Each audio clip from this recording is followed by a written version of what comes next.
talk is by Dr. Alex Piquero, and I wanted to tell you a little bit about him before we begin. Dr. Piquero received his Bachelor's of Arts in Criminology and his Master's and PhD in Criminology and Criminal Justice from the University of Maryland in College Park. He's worked at several other universities, including my undergraduate alma mater, University of Florida. Go Gators for the maybe two people here who know it. Before joining us at UTD in 2011, where he serves as Ashwell Smith Professor of Criminology. He is a prolific researcher, having published literally hundreds of articles in criminal careers, criminology theory, and quantitative research methods. In fact, there was an article on UTD's website a year or so ago that talked about how he is the second most cited criminologist in his field. And I was curious what this actually meant, so I did some digging. And there was an article of his that was cited the most on research methods looking at how to best conduct statistical tests to examine important criminological questions. So basically doing it the right way, which had been published, according to the site I was looking at least 777 times. But that's not a fluke. There are several articles, quite a few that have been published or cited over 100 times, not hundreds of times, including ones on topics such as self-control, on offender decision-making, and developmental trajectories of criminal activity. So he's very prolific. He's also been on some really important national organizations, including serving as a member of the National Academy of Sciences panel on reviewing the research portfolio of the National Institute of Justice. So my understanding of this panel is that it's been really involved with looking at the National Institute of Justice's overall programs to make recommendations for our long-term strategic planning. And you might think of this if he's mainly just a research machine, but he's also won awards for teaching and mentoring at multiple organizations and institutions. And on one of his quotes on the UTD website, he notes that there's no better job than teaching and mentoring. It is the most rewarding part of one's career, which I think is pretty impressive for someone who does that much research to also feel that way about teaching and mentoring. Today, Dr. Piquero will speak to us on a talk titled Preventing Juveniles from a Life of Crime. Please join us in welcoming Dr. Alex Piquero. Thanks very much for coming on the Friday before spring break. It's nice to see some colleagues around the room, some friends and faculty members, and some students. I wanted to take you on a little bit of a walk. We're going to talk about rock and roll music. We're going to talk about Alice in Wonderland. And we're going to talk about what we've learned, at least in criminology, about preventing juveniles from a life of crime. But we can't do any of that kind of stuff until we get basic information, basic descriptive information about what we know the patterning of criminal careers is and are. And we can't make effective prevention decisions or inform public policies unless we still understand very clearly what the nature of criminal offending is. There's a lot of people who don't think that descriptive research is really interesting, but I don't think we can do anything else until we have a really good description of what the underlying problem is that we're trying to study. So with that in mind, we will go this way. I show this slide every time someone gives me a microphone because I think it's one of the most important slides of all time because you learn a lot from Alice in Wonderland. And this is the beginning of Chapter 5. And Alice has a little bit of a discussion with the caterpillar. And the caterpillar says, "Who are you?" says the caterpillar. This was not an encouraging opening for a conversation. Alice replies rather shyly, "I hardly know, sir. Just at present, at least I know who I was when I got up this morning, but I think I must have been changed several times since then." "What do you mean by that?" said the caterpillar. "Explain yourself." "I can't explain myself, sir, because I'm not myself, you see." "I don't see," said the caterpillar. "I'm afraid I can't put it more clearly," Alice replies, "for I can't understand it myself to begin with. And being so many different sizes in a day is very confusing." Why this is important is because we're in the business of studying change over time, whether it's in psychology, whether it's in criminology, whether it's in sociology. Whatever it is, we're studying people from their beginnings until their ends. And when you think about criminal behavior and criminal careers, the patterning of criminal behavior is not stable. So it somehow begins, it somehow continues, and it somehow ends. And those onsets, persistence, and desistance could be different for different people. And that's why you need to understand that basic patterning before you understand what then to do with that information. All right, James Joyce, pretty famous guy. I am tomorrow or some future day what I established today. I am today what I established yesterday or some previous day. Why is this important? There's a couple terms in statistics that's been hijacked by several other social sciences, including psychology and criminology, and that is the two-pronged term persistent heterogeneity and state dependence. And basically all that is about is that the best predictor of tomorrow is what you did today. But the best predictor of 5 years from now may not be what you did today. So there is some stability in short periods of time, and then there's some change over longer periods of time. All right. So the younger people in the room may not know who these two people are. They're two great poets. They are the Glimmer Twins. That is Keith Richards on this side. The younger people might know him from Pirates of the Caribbean movie. And on this side, we have Mick Jagger. And I will return to this slide or a variation of this slide later on, and it will hopefully make a lot of sense when we get there. All right, background issues. There has been a long-standing interest in studying criminal behavior. In fact, 2 dissertations I found, both written in German, before the turn of the 20th century, talked about exactly understanding patterns of crime. The first one talked about correct statistics of offenders can be developed only by a study of the total life history of individuals. Von Meyer, deeper insights into the statistics of criminality is made possible by the disclosure of developmental regularities in which criminality develops in the course of a human lifetime. I play very well and very closely with several psychologists around the world, developmental psychologists like Tammy Moffat, Larry Steinberg, and others, and the same kinds of issues we deal with when we study antisocial behavior with those individuals and in those data sets. The same kinds of studies and same kinds of questions show up in criminology. With respect to the longitudinal patterning of crime over the life course, researchers have relied on longitudinal studies that follows individuals over time. You need to study continuity and change, you need a longitudinal study. It allows for making proper or better inferences about individual trajectories of stability and change, and how life events alter those trajectories. It offers the promise, not always realized, but it offers the promise of increased information about criminals and their crimes. Findings thus far, from at least in the criminological realm, show that misbehavior starts very early in life. Careers in offending are marked by intermittency. So the wipers on your car that kind of go on and off every few seconds, right? That is what we mean by intermittency. That means sometimes it goes shorter in time, sometimes it goes longer in time. The correlates of onset, persistence, and desistance may vary. So the reasons why people begin offending in the first place may or may not be similar to the reasons why they continue, and they may or may not be similar to the reasons why people stop. Those are all theoretical and, importantly, empirical questions, and they have direct analog to what we do about public policy. Because without understanding what factors propel one into crime, without understanding the factors that continue one into crime, without understanding the factors that take people and put them on downward slopes, we can't develop effective prevention and intervention programs.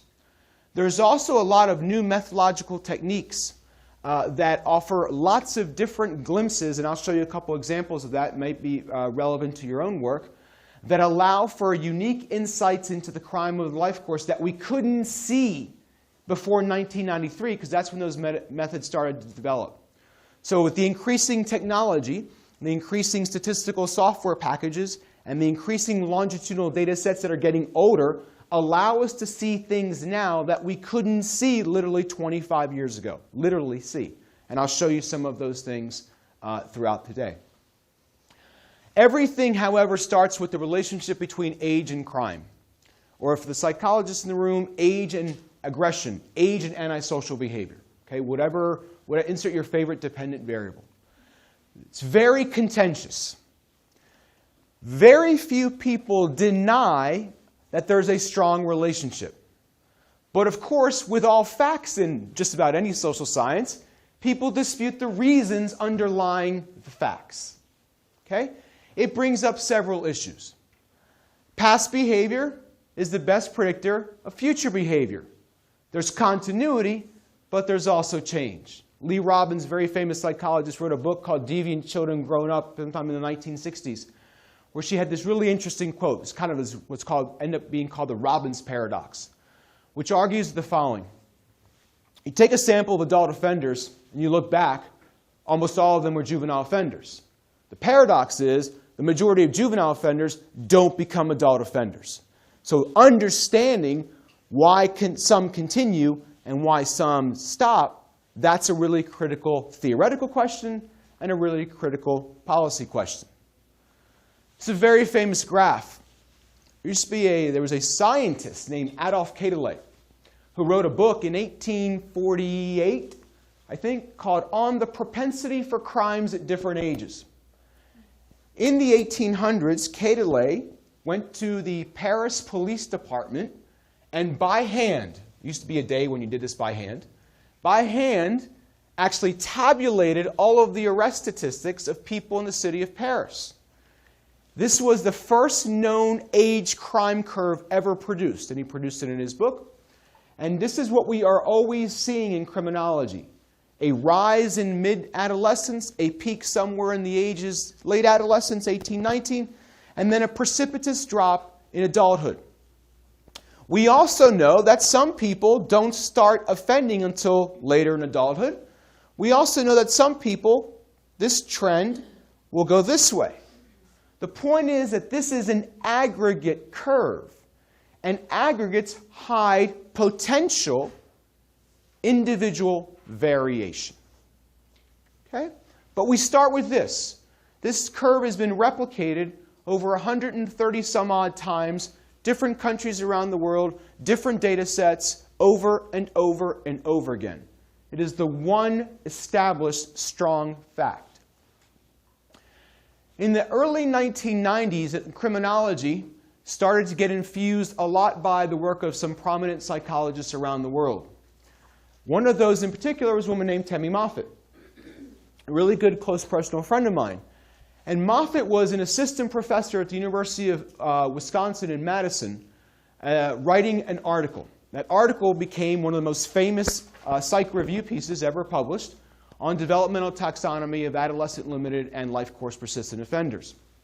At that time, Moffat was an assistant professor trying to write articles and publish and publish and publish. And this article, which came out in 1993, was actually written in the early 1990s. It was rejected over and over and over again. And it just shows you for the grad students in the room, it's just part of the business. And she was talking about a lot of the early work in criminology, because she was a student of Sarnoff Mednick's in psychology at University of Southern California. And she was also being exposed to Larry Steinberg, who was also on the faculty at the same time. So there's a lot of energy and synergy about the study of crime and antisocial behavior of the life course. So she developed this taxonomy. At the same time, a couple psychologists, Richard Tremblay in Montreal, Ralph Lober at the University of Pittsburgh, were also working on similar kinds of issues because they were doing longitudinal studies. Bless you. In Montreal, Richard had a very famous longitudinal experimental study. And in Pittsburgh, Ralph Lober was working on several cohorts at the Pittsburgh Youth Study, but he got his original work done at the Oregon Social Learning Center. Some of you may be familiar with the work of Gerald Patterson and all this stuff he did on family parent training. So all of that stuff was going on in the mid-'80s and the late '80s. And that hits a precipice when Moffat writes her article in the early 1990s. And in criminology, scholars such as Sampson and Lobb were also talking about issues related to development and the life course, borrowing work from sociologist Glenn Elder's work into our field. The development of antisocial behavior The research on that shows that you can expand the discussion to be more than just crime. It can be antisocial behavior broadly defined. The problem is that there are a few studies that go into late adulthood. It's very expensive to do longitudinal studies. I was a PI on the research on the Pathways to Desistance study, which is a 7 to 10-year study that was funded by the MacArthur Foundation, OJJDP, CDC, and anybody else who would give us money. And it was over $1 million a year. And that's a lot of money. Federal agencies don't have that kind of money to dish out all the time. Okay, so it's very expensive to not just follow people, but you've got to follow them all over the country. Especially when you're dealing with serious juvenile offenders, which we were doing in the Pathway study. We had interviews going all over the United States, even into Mexico, to track people. Because the hardest people to track are serious offenders, and you want to track them. Right? You don't want to lose people in longitudinal studies. Missing data is a very big problem in longitudinal studies. All of this research, several OJJDP studies, lots of other longitudinal studies around the world in Australia and Canada and Europe, show that there are important variation in the risk factors that might lead people to commit crime and the protective factors that might prevent them from committing crime. And these risk and protective factors might vary at different periods of the life course. So what might matter for propelling people into crime in early adolescence may be different from the factors that propel people to crime when they're 17, 18, 19, 20 years old. Okay? We also know that there are a series of different life events that might alter the slope and direction of criminal careers. Some of those include marriage, others include employment, others include religion, lots of different life events. The problem, of course, is you have this little thing called a selection effect, which is always the biggest problem in anything that you're not doing in an experiment. Because there's something about the person that might influence not only their offending behavior, but also the things that might influence offending from either going up or going down. So those selection effects are always in the background, and they're really hard to tease out, and they're really hard to measure, because people's lives and their careers are changing fairly rapidly, but our longitudinal data sets don't have all of those frequent forms of measurement unless you use tools like life event calendars that try to fill in the blanks. What are the facts that we know about criminal careers? I apologize for the number of words on the slide. This is actually trimmed down. I'm still learning that in my career. First one is onset. The beginning of crime, not antisocial behavior. Antisocial behavior will predate that a little bit more. But when you look at crime, onset between ages 8 and 14 for the most part. Desistance typically occurs in the 20s. Very few people continue into adulthood, but it's a non-trivial number. And I'll show you some graphs on that. Prevalence, which means the proportion of the population who offend, peaks in mid to late adolescence. Early onset's a pretty bad thing. Kids who have very early onset of problem antisocial and criminal behavior, more often than not, have very long, continuous criminal careers. Continuity in offending and antisocial from childhood to the teenage years to the adult years. There's this periodicity effect. That in one period, you're more likely to be a criminal in the next period. And if you track those periods over time, it's a real strong relationship in short, finite periods of time. We also have this really tantalizing finding that was first produced in a famous longitudinal study in Philadelphia called Delinquency in a Birth Cohort by Marvin Wolfgang. And what he found in that study was about 6% of the offenders were responsible for over half of the crime in a birth cohort study up to age 18. That's a really tantalizing policy finding. Because if I can identify those people prospectively before they go down that direction, then I can eliminate half of the crime. That's really tantalizing. The problem is we're not very good at prospectively identifying these individuals. But we do know, whatever data sets exist in the world longitudinally, that you always get this last finding. A very small number of people are responsible for a large proportion of the behavior. Always shows up. Always. Offending is more versatile than specialized. There are a lot of people, public policymakers, lawmakers, members of the general public, who believe that offenders specialize, that they only do certain kinds of crimes. The evidence for that is thin on a good day. It is thin on a good day. And I'll show you some evidence to that. Offending is part of a large syndrome of problem behavior, especially high-rate offending. High-rate offenders are doing lots of other things in their life. They're not being high-rate offenders and then having great jobs. That doesn't happen. They're high-rate offenders and they have problematic social relationships. They have problematic education outcomes. They have problematic employment outcomes.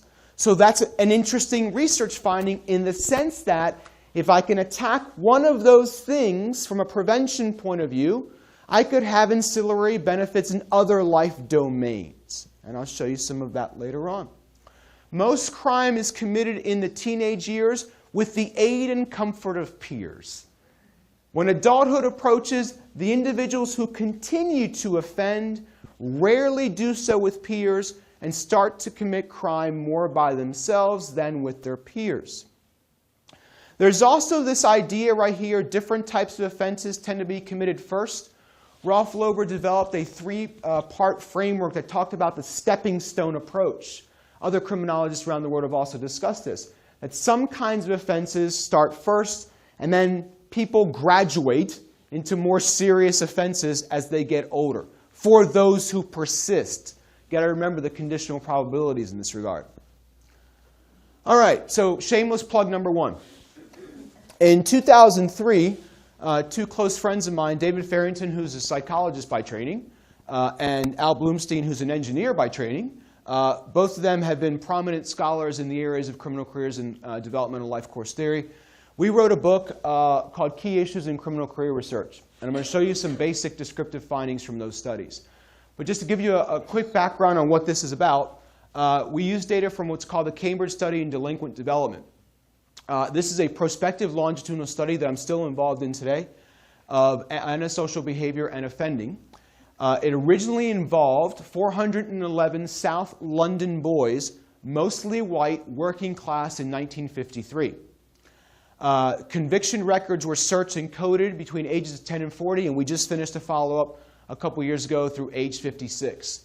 It is the second longest longitudinal study in the world. Okay? Conviction records, by the way, in the UK are equivalent to our arrest records. It's very comparable, just to give you the equation transfer. All right, so you might be wondering where in South London these people are from.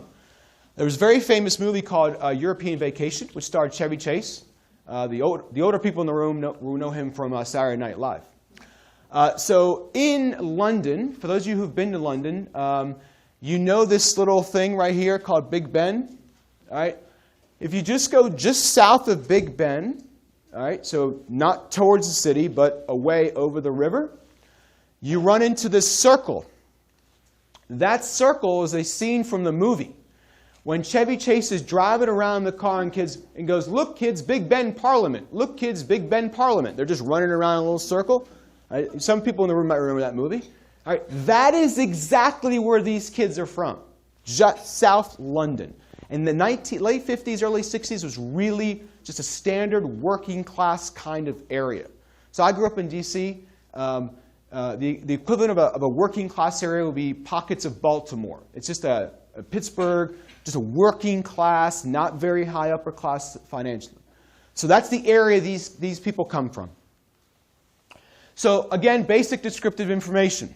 We plotted the prevalence, the age crime prevalence of offending through age 40. To give you an example, that looks just like Quetelet's graph did in 1848. It's always nice when you have a replication in science.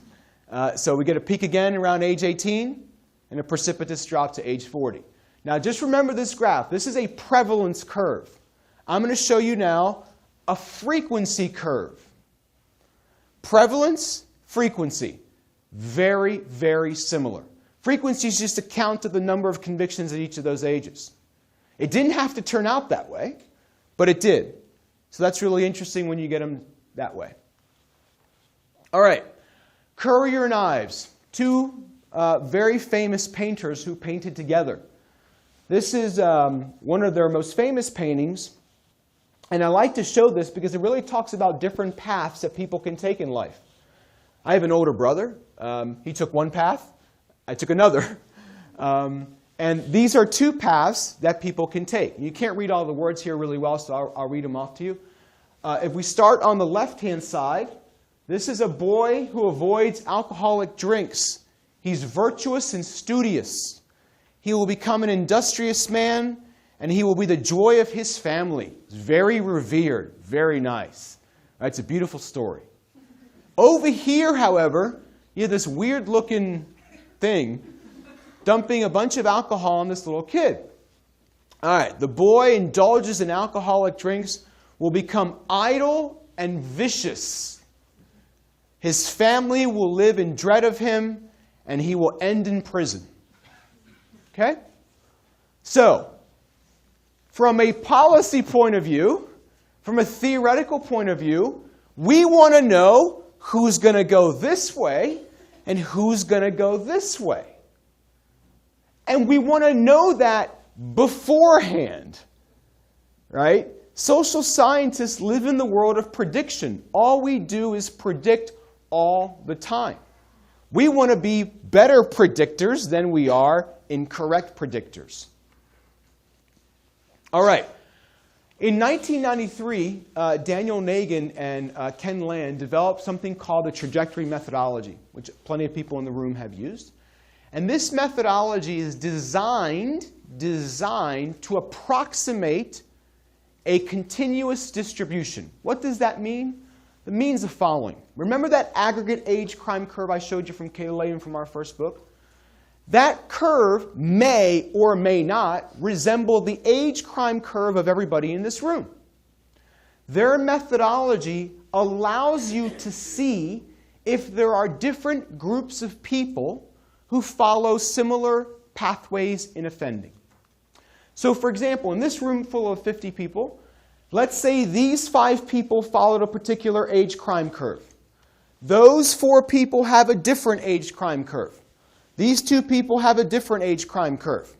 What this methodology does is it's designed to study anything. It's been applied to World Wide Web usage, weight gain, aggression, anything that you can think about.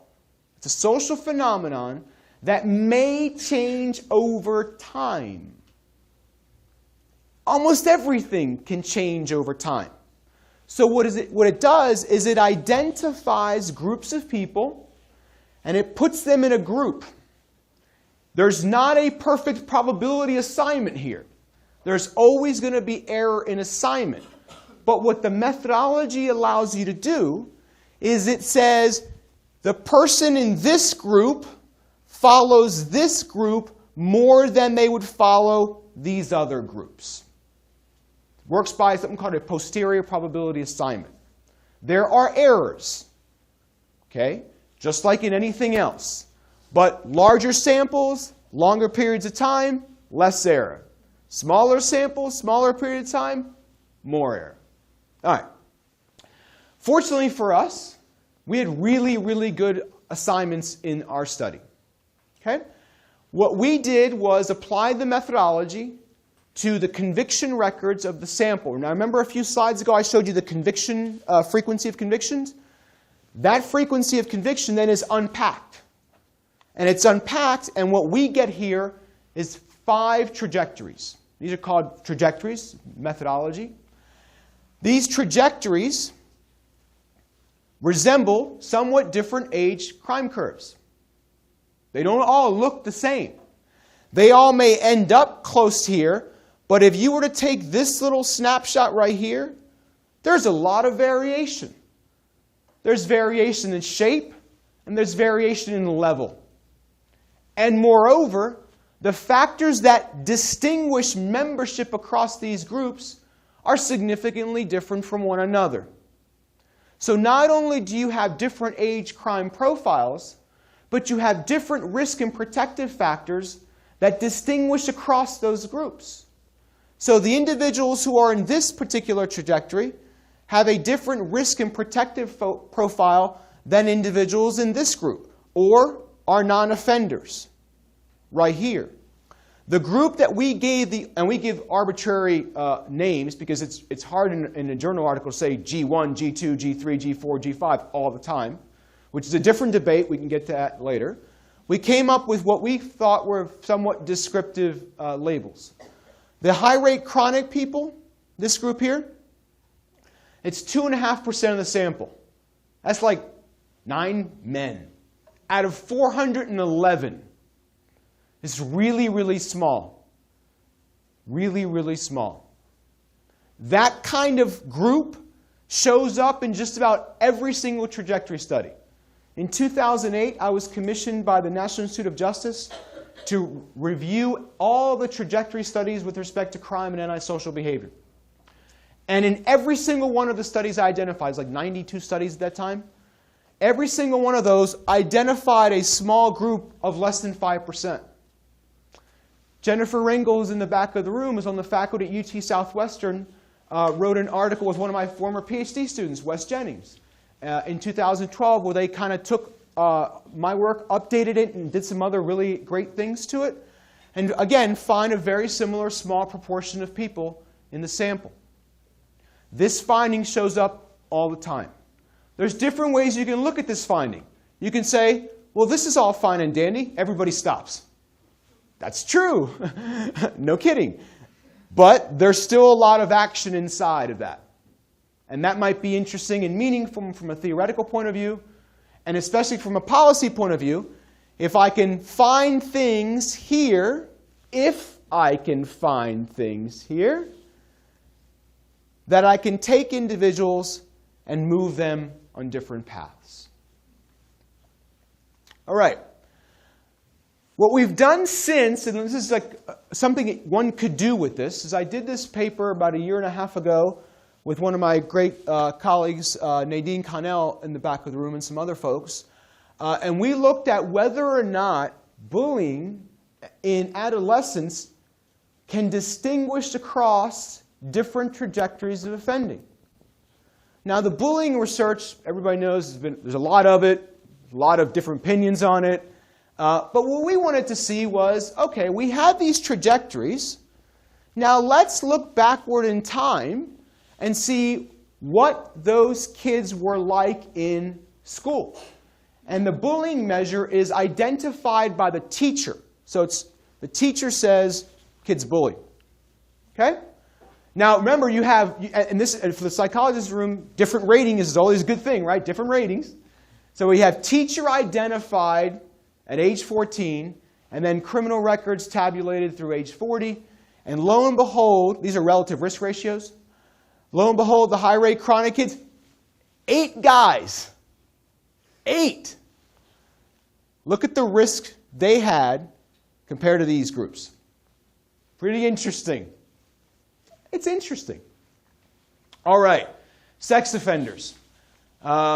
Very hot topic, very controversial. Everybody has a horse in the race, it seems, these days on this topic. So we wanted to look to see if we could identify sex offenders and sex offending in the Cambridge study. What we did here, this is co-authored by PhD student who I work closely with, Jessica Craig, and one of my former PhD students, Bree Diamond, who graduated last year and is on the faculty at TCU. We wanted to look to see what sex offending looked like in the Cambridge study. Because there are a lot of people who believe sex offending is rampant and sex offending is filled with recidivism. Both of those are false. Both of those are false. They're not just false in the Cambridge study. They're false in lots of other longitudinal studies around the world. All right? Here's what we did. This is a really neat graph. I'm a big fan of graphs and pictures. I promise no Greek equations today. So what we have here, this is just the total proportion of offenses at that age group. And then the blue, which you can hardly see, is sex offending. Right there, right there, right there, right there. Sex offending is a really small proportion of the overall offending of the men in the Cambridge study. Okay? This finding we have replicated virtually identically. The 2 papers I wrote with Frank Zimring, who's a law professor at Cal Berkeley, using 2 different longitudinal studies, one in Wisconsin and one in Philadelphia. So this gives you a quick glimpse of the sex offending in the Cambridge study.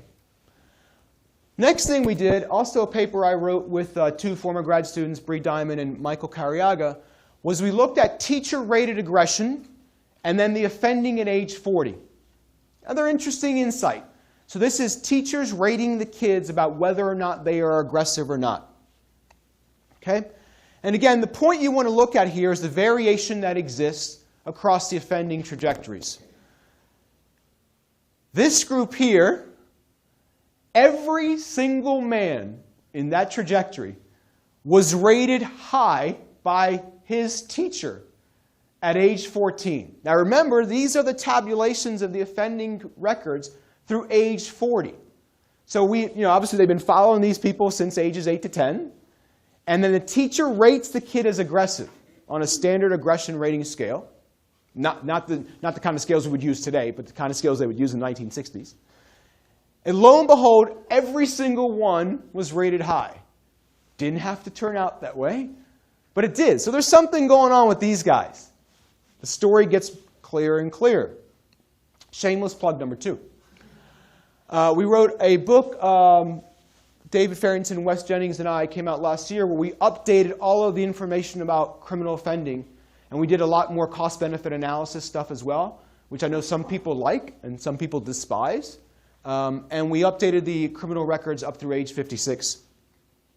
And what I want to show you, there's not really a lot here, is I want to show you the trajectories up through age 56. Now remember, up through age 40, it was right here. All right? And you see kind of the same crystallization of groups there. So there's 2 things here. Right? One thing is, well, this looks the same to me, Alex. Why do I care? And the second thing is, well, yeah, everybody stops. Well, because everybody's almost 60 years old. Right? But what we find, and one of the nice things that you can do, so think about your own application in your own longitudinal studies. You could do a trajectory analysis based on some slice of your data where you're looking at some phenomenon between ages X and Y. And then you say, all right, well, I got now 10 more years of data. Does the phenomenon change in terms of shape and level? And do people move across trajectories over time? And lo and behold, there is movement over time. That some people will move from higher rates to lower rates, and occasionally in the inverse direction. So one of the interesting things that you could do, not to plug the methodology, but just some things you could do, is you could take a slice that goes from 10 to 20, take a slice that goes to 10 to 30, take a slice that goes to 10 to 40. And then you can map out how people move in those various cells. I mean, all you're doing is you're doing a 5x5 crosstab. And you're just looking to see where people move in the cells. And then if you get interesting movement in those cells, then you can unpack what was going on those people in those cells. You can then take a look at their individual records. We've done some of that stuff, just to give you a little bit of an example. But just a pictorial through age 56. The next thing we did was we wanted to see whether criminal offending had a high tax on people's lives. So we created what's called a life success, or one minus that, a life failure score. And we measured life success at age 48. Now we can quibble about whether or not these things mean success. Fine, develop your own and go from there. So we did this at age 48. And what we did was we used the conviction trajectories that you saw on the first slide of the criminal records through age 40. And then we interviewed the men at age 48. So you have to have time order of all this stuff. So we have offending, then a space of 8 years, and then data on life success to keep things in time order. We measured life success with these 8 questions. Satisfaction, accommodation history. In the UK, accommodation is your housing conditions. Cohabitation history, no fights and with the relationship. Employment, fights in general, substance use, self-report offenses. The GHQ is a mental health questionnaire that they give in the UK. And then no convictions in the last 5 years. So all that stuff is obtained at the age 48 interview, because we interview the men every 8 years. All right, so each man was scored according to the percentage of the criteria listed on which he was considered unsuccessful with higher scores indicating worse life success or unsuccessful lives. We found 42 men who were living unsuccessful lives based on our coding. The vast majority were living successful lives. Guess what's coming next? All right. Shocking. The high-rate offenders, remember these are high-rate offenders defined by age 40, go out 8 years later, they have 50% of them almost have a life failure success score. So this is something interesting you could do with the trajectory methodology. Not only can you map the trajectories, but then you can use them powerfully as independent variables to predict things out thereafter. So maybe I know some people in the room have studied aggression trajectories. You could take those aggression trajectories, and if you were following those people 10 years later, let's say you're measuring marriage outcomes or number of whatever, you can then link those phenomenon over time in a really interesting way. So we started using the trajectories in a slightly different tactic, which is then take that information and then project out. So in 2009, the British Home Office, which is our equivalent of our Department of Justice, contacted David and I, and they wanted to do a cost-benefit analysis. Cost-benefit analysis, of course, for people in the room, it's like watching a hot dog being made. Right? There's a lot of stuff goes into it, and you never know what people tell you goes into a CBA, and they give you these numbers. You save $4 for every dollar you spend. What does that mean? All right, so all these assumptions go into these numbers. So you just have to just assume that our assumptions are all right. Right? So we followed a methodology that a good friend of mine named Mark Cohen, who's the cost-benefit person in public policy at Vanderbilt University, that developed this methodology, and we use basically his methodology. So we derived the cost of crime. So we were able to come up with an estimate by crime type. Okay? Certain crimes cost more than others. We did those in the sense of there are tangible costs and there are non-tangible costs. So if you were the victim of identity theft, for example, and someone took your credit card and $80 were gone, right? There's a tangible loss that I can measure. I can measure $80. But then it's everything else. I'm on the phone. I'm typing this memo. I'm on the phone.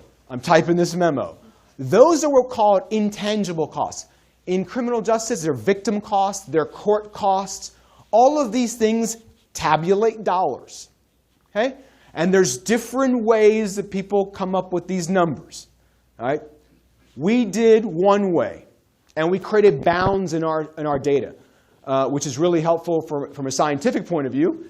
You create bounds, you safeguard yourself. Because anytime you give someone just a number, they'll run with the number, even though the number may not be the most accurate number. But we wanted to give people a number. So we came up and calculated basically a crime tax. Some people liked that terminology, other people didn't, reviewers especially. But basically what we did is we wanted to find out what the average offender costs to the UK society. And for those of you who are familiar with the British pound, 1,494 pounds in the UK, which comes out to be about 2,300 American dollars. We plotted this out, and remember, now what we did is then we took the trajectories, all right, as a way to label them and show you how much, and we did the pounds over here and dollars over here, just to show you what the costs are for the offenders in the data set. Now, one of the things I like about this graph, other than it kind of replicates the substantive picture of the trajectories, which it has to, is this right here. These two groups, bless you, these two groups track each other almost perfectly until late adolescence. One of these groups just stops, virtually, but the other continues. Therein lies is an old, very old hairstyling product that had this line called, "Which twin has the Tony?" For those of you old enough in the room, you know what that is. If not, Google it and you'll remember it. Someone's probably doing it right now. This is really interesting. Which twin has the Tony is if I can identify who these people are, I can save all of this. But again, it's identifying who those people are. Okay? This is just another way of showing it in pounds and dollars in a nicer kind of graph. High rate chronics, responsible for a lot more. All right, so what does this mean? Some trajectory groups impose higher costs than others. If we allocate prevention and intervention efforts, target differentially across the offender population, with those individuals exhibiting early, frequent, and chronic offending deserving the most attention. All right, back to Alice. This would be the Johnny Depp version for the younger people in the room. I love the rabbit because he's always late for an important date. All right, so I want to talk now about policy, about prevention. I think it was really important to show the basic descriptive data, and then now we can take that data and see what we can learn going forward from that. I'm going to talk about two different policy options that have received very good experimentally based findings. The first one involves a generally large area of work called early family parent training programs. Some of you may be familiar with the nurse home visitation programs that David Olds created that was published in 1997, but it started in a program in Elmira, upstate New York, in Elmira, New York, a very small sample of a couple hundred families. Basically, it was nurse home visits. So the nurses went home to the family. It was focused on the mother during pregnancy and then the first 2 to 3 years after the mother was born. During that time period, the nurses went over to the house to describe what it was going to be like during pregnancy, what it was going to be like right after pregnancy when the kid's yelling, screaming, what kinds of things to give the child to eat, to drink, medicine, talking to the kid, so on, so on, so on, and so on.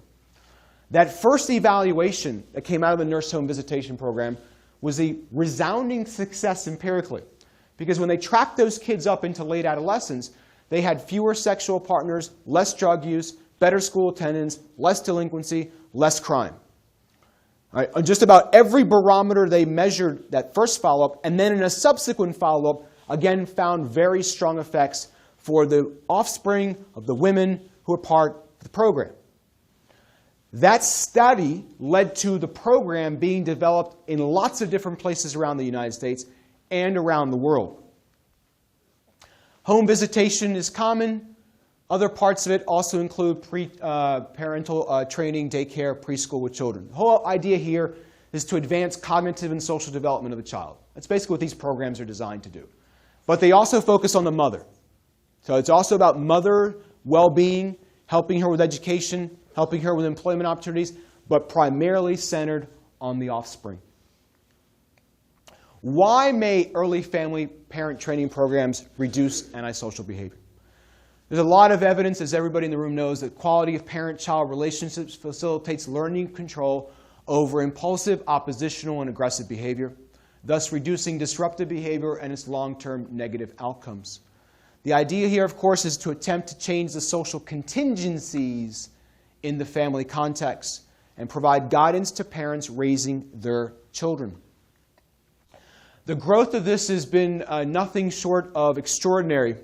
The province of Quebec, for a period of time, it took it on as a family prevention policy for social policy for all pregnancies in Quebec. It's expanded to Dublin and Paris, lots of cities around the United States. Our own research finds that the public actually believes in preventive efforts, such as early child nurse home visitation programs, and funding such efforts to increase taxes. We actually wrote a study in 2006, Daniel Nagin and I, and Buffy Scott at the Columbia Law School, and Larry Steinberg in psychology, where we actually asked people how much they would be willing to pay for this kind of program. And they actually would be more willing to pay for this kind of program, dollar amounts, than they were for locking kids up more for longer periods of time. So there is public support, and our study was not the only one that found that. So there's public support as well for this. In 2008, the Swedish Council for Crime Prevention asked me to review the state of the evidence because they were thinking about installing this program in Sweden as an entire social policy. So they asked us to evaluate the science of what we knew about early family parent training programs. So in 2009, I, along with David Farrington, Brandon Welsh, Richard Tremblay at the University of Montreal, and Wes Jennings, one of my former PhD students, and I conducted a meta-analysis of these programs. Some of you may not be familiar with meta-analysis. Just very briefly, you're basically synthesizing in an area of research, and you're drawing a lot of different studies that tackle the same question, and you're putting all of those studies together, and you're creating a summary overall conclusion about some sort of treatment effect. Now, of course, there's going to be lots of variation across those studies. The sample population, the sample size, the way they measure things, and you adjust for all those kinds of things in the data analysis. But the idea of a meta-analysis is you're trying to synthesize an area of research. This area of research happened to be early family parent training programs. But meta-analysis exists in just about every social science discipline, and lots of statistical software techniques that allow it to do that. So we investigated also the settings and the conditions that make it most effective. We focused on programs through age 5 in preventing child behavior problems. Some examples of those programs are Head Start, Triple P Parenting, Preschool. We did an exhaustive search. We detailed the search criteria in our studies. Basically, there's a lot. And we ultimately found 55 studies that were eligible based on our criteria. We wanted the best quasi-experimental and experimental studies. Okay? Main findings. It is an effective intervention for reducing antisocial behaviors and delinquency in later adolescence and in adulthood. Remember, these programs occur in the first 5 years of life. The follow-ups of those studies were in late adolescence and adulthood. These are quasi- and experimental-based studies. So this is really, really good science. It's robust across various different ways that you do the analyses. Whether you're looking at context, time period, outcome data, parent versus teacher, sample size, and we also did it by published and unpublished studies. Because there's a lot of research that are government reports that never make the light of day in academic circles. Okay? We also got those data as well. And since I'm a fan of pictures, this is one of the things that you get with a meta-analysis output. There's lots of different ways you see this, but I always found this to be very helpful. The bottom line here, these are effect sizes. Okay? Very rarely do you get effect sizes this large, very rarely. We also put bounds here. So you can see the point estimate, but also the 95% confidence bounds. What you're looking here is you don't want really a lot of programs over here, because that would be like an anti-effect. That would mean that the program had the opposite effect. That happened in one study, and these two somewhat. But the bottom line is across these 55 studies, the effects are always positive. These are different 55 individual studies in different samples, in different locations, different forms of measurement. All show substantively the same conclusion. So a year later, the Swedish Council once again called us up, David Farrington, Wes Jennings, and I, and asked us to tell them what we knew about self-control modification programs. One of the things, of course, the psychologists knew for a long time, criminologists more recently, is the importance of impulsivity, risk-taking, self-control with affecting lots of human behavior, not just crime, but education, employment, relationship quality, so on and so forth. So they contacted us again to review the science of what we knew about self-control modification programs. And there are actually a lot of different kinds of self-control modification programs. What we found was there are different points of view about self-control. At least in the criminological realm, there are a couple scholars who don't believe that self-control changes. That once it's developed somewhere between ages 8 and 12, it remains relatively stable. Not absolutely stable, but for the most part, relatively stable. So people can change a little bit in self-control, but the relative differences between person A and person B remain pretty stable. That's a hypothesis. So what we did was, this is a really good example of self-control. Right? I used to have a chocolate lab, and I never did this to him, but this would be an expert. But the idea of self-control is when you are you are given a certain situation, and it's really hard to not do what you want to do, but somehow something stops you from doing that. All right? And that thing, some people argue, is self-control. All right. So we published an article, and we actually synthesized a variety of these different programs. And again, there's a lot of differences across these programs, all right? But they are all designed to increase self-control. We looked at two different outcomes in this study. The first one was, what are the effects of self-control improvement up to age 10 for improving self-control? In other words, does the self-control program improve self-control? And the second outcome was, does the self-control program have any effect on delinquency? Okay?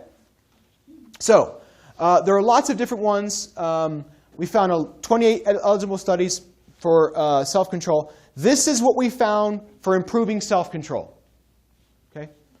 Once again, the majority of studies are on the positive side. Self-control improved more often than not and fairly strongly across several of these studies. For delinquency, the effects are a little bit more in the 0 to 0.3 range, but still more often than not on the positive side. There were much more evaluations of self-control programs on self-control than self-control on other outcomes. So we're now considering doing this all over again because several of those studies now have longer data into early adulthood and also different kinds of offending outcomes. But just to give you an example of two types of prevention efforts that seem to have very good experimental research findings behind it. All right. The third one I'm going to talk about is just highlight for you and then wrapping up very closely. This is a relatively new program. It's actually really interesting. It's called SNAP, and it's called Stop Now and Plan. It's a cognitive behavioral self-control and problem-solving technique that helps children and parents interrupt negative behavior patterns and replace them with more positive options. It's community-based cognitive behavioral. It's developed by a PhD in Canada named Liana Agomari. And it's received several different quasi and experimental studies so far in Canada and throughout the world. What these things do is they're structured curriculum, they're facilitated discussion, role-playing program. Participants learn to solve problems in provoking situations, so it's situational based. So they're able to generate feasible, personalized alternative options. So don't aggress here. What's your other option here? Program for youth teaches impulse control and problem solving. And the program for the parents teaches effective child management strategies. There are about 7, 8 different empirical evaluations of the study that appear in the literature. One of my former PhD students is running a 3 experimental site program right now in 3 different cities in Florida.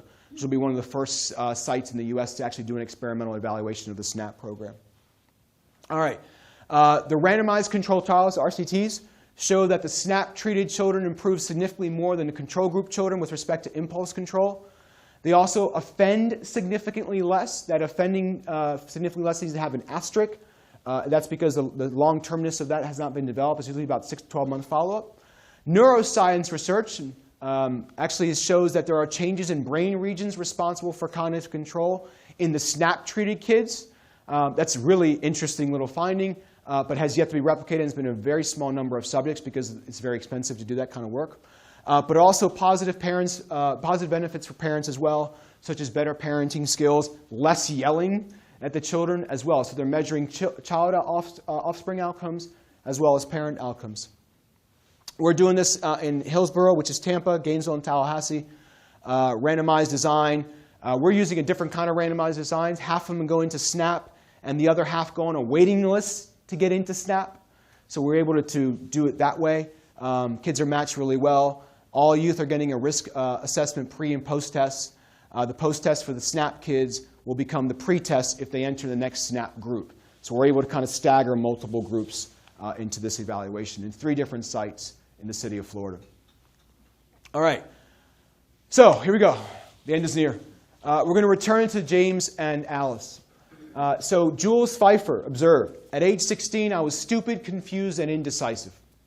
At 25, I was wise, self-confident, prepossessing, and assertive. At 45, I'm stupid, confused, insecure, and indecisive. Who would have supposed that maturity is only a short break in adolescence? But there's also some change.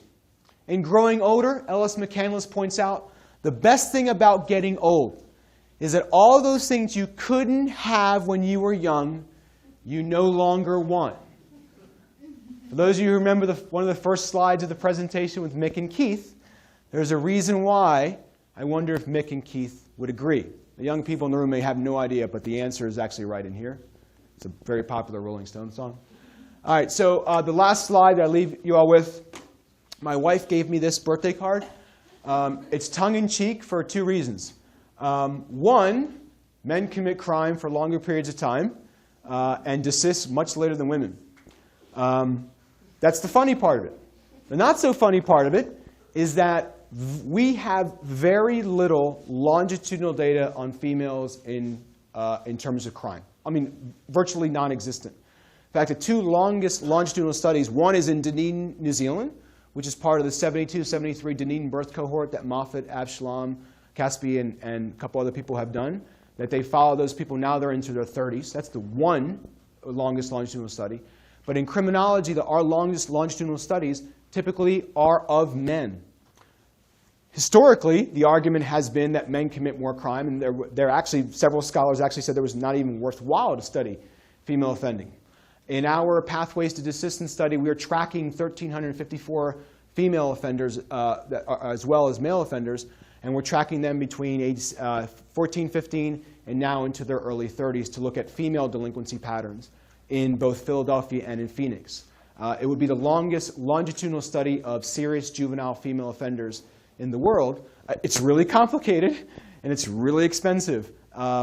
But we'll be able to produce hopefully some findings on that kind of stuff very soon. So I went over. I apologize. Thank you, everybody, for your attention. And I'm more than happy to take as many questions as anybody has.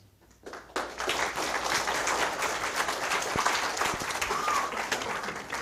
for a couple of questions. So, thank you very much for a wonderful, interesting talk. You said at one point that you could substitute in different dependent variables, aggression, antisocial behavior, and offending. But I guess I think it kind of makes a difference what the dependent variable is. And when you say offending, I guess I'm not sure what you mean, because if I think about behaviors that are against the law, I live in Plano, and children have to go to court for truancy, and for shoplifting, and for romantic violence in their adolescent relationships, and for arson, and for gun violence. What do you think the harm is in lumping all the offending together? Yeah. And in all these sweeping studies you described, what was the definition of offending? So, great question. Lots of answers. The first one is the way when we did in the Cambridge study, the conviction trajectories were just a count of convictions. We did not separate them out by crime type, though we could. There's more action with some crime types than with others. So if I were to do trajectories on robbery, it'd be not as high or as much power as it would be for theft, for example. So a lot of the studies use basically arrest statistics. So if I were to go to the state of Texas and get number of arrests on everybody in the room, I'd have a count, number of arrests. Now I could then unpack that and get variation within that. So people do that with arrest records, conviction records. Very rarely do they space them out. Parcel them out by crime type, because you basically have a power problem when you do trajectories with crime type. Now, with self-report offending, there are several famous scales. People have a 22-item scale where they ask a series of different items about minor theft, assault, robbery, sex offending, and so on. When you have that stuff, there's a lot more action because there's a lot more offending that goes on that we report that never comes before the attention of the authorities. So people aggregate those 22-item SRO, we call it self-report offending scales, and they get nice, big, pretty pictures too. Some people will unpack them into aggressive versus non-aggressive or income-generating versus violent. Jen's review does some of that as well. And then you get different pictures, because the aggressive crimes and the income crimes don't always map in terms of age crime profiles. So part of the problem in all of this is that you have different ways of measuring the phenomenon of interest. As you move from self-report to official, everything gets truncated, and you lose power to do things that you could with the more self-report stuff. The more complicated thing is something that we found out we published a paper in 2002 that showed you can't use these self-report offending measures for kids who are 11, 17, and 22. because the crime type changes. So an 11-year-old will not have sexual assault the way a 19-year-old would. So you have 0 cells sometimes driving something, and then same thing with, you have a lot more vandalism at 11, but almost no vandalism at 24. So a problem with those SRO scales is how do you establish consistency in the measure over time, even though the phenomenon, the outward expression of that is changing. So it's even more complicated if I want to study kids who are at 5. Aggression is something at age 5, but they're not doing bank robberies at age 5. So that characterizes all of this area of research. When you're tracking people over time, the measure is changing, the phenomenon is changing. Unfortunately, it's a problem. Him, and then you. When you talked about this SNAP program that kids were engaging, you mentioned that there's some findings in different brain profiles. So the brains and brain activation of these adolescents who are engaged in the SNAP program are different than those who do not. Yeah. Are they? I wonder if you can just talk a little bit more about that. Are they engaging in certain parts of the program while in the scanner, or is this just after they go through the program? It's both of those. It's both of those. So the published study, I don't remember exactly which one the published study refers to, but there's a published study, and then there's a couple other studies that have not been published yet, and they've done it both of those kinds of ways. So it's while they're performing tasks, and then in other research, it's, okay, these kids, we have the baseline image before, we got the post image later, they went through this program, this group didn't, what do we see? So there's both of those things going on. The samples are just tiny. So I put that slide up there, that noted that because it's kind of an interesting finding, and I know there's neuroscientists who enjoy this kind of work in the room. He was next, and then I'll go to you. I just had a question. I'm not even in criminology or anything related to psychology, but I wanted to know, as a human being, I always came from the impression that we were born as generally good people. And it just puzzles me how somebody will turn to something that is kind of creates always a bad outcome. I'm not sure if you agree with that, but it creates a bad outcome to myself, and will still do it. And it's obviously part of a bad thing that will make not so good things for you later in life. And it's just weird how I just find it puzzling, like I said again, that you will go to a life of crime when it just creates badness for everybody. That's uncomfortable. Like, to me, if I were to steal something from somebody, sure, I would feel good in a minute, but later I would be like, oh my gosh, they needed that, and I feel bad. I'm uncomfortable about that situation. So it's like, why are people doing crime? And do you agree with the fact that people are good? So the answer to how you started the question about you believe that people are generally good, I think that's a very difficult question to empirically establish. I think if you go back to the 3 social contract theorists of Hobbes, Locke, and Rousseau, and they all have different views of human beings. Now, it's really hard to empirically determine which one of those is the one that carries the day. So I'm not willing to put out an answer on my own about what I think human nature is all about. I just don't think we'll ever know the answer to that question. The answer then to the other question about you having this moral pangs of consciousness after you've done something wrong and you feel bad, right? Some would argue that, well, you were socialized to have those feelings. So someone somehow got you to that. Now, you might believe that you were internally, you come to the table with that. That's a hard thing to empirically establish. But I think that the evidence on socialization is very strong about how we can socialize children to do some things or others. One of the interesting things that Tremblay did when he was carrying out his studies of, he would watch infants, he would watch them in playrooms up through about 48 months old. And he actually plots an age crime curve that peaks in 24 months. His argument is that criminologists have measured the wrong thing, that you actually need to measure aggression. So what do babies do all the time? Babies yell, they scream, they hit, they grab. That's what they do. right? So if you were to count all those things up, which is what Tremblay did, he finds all these kids doing this stuff very early. And then he shows that curve.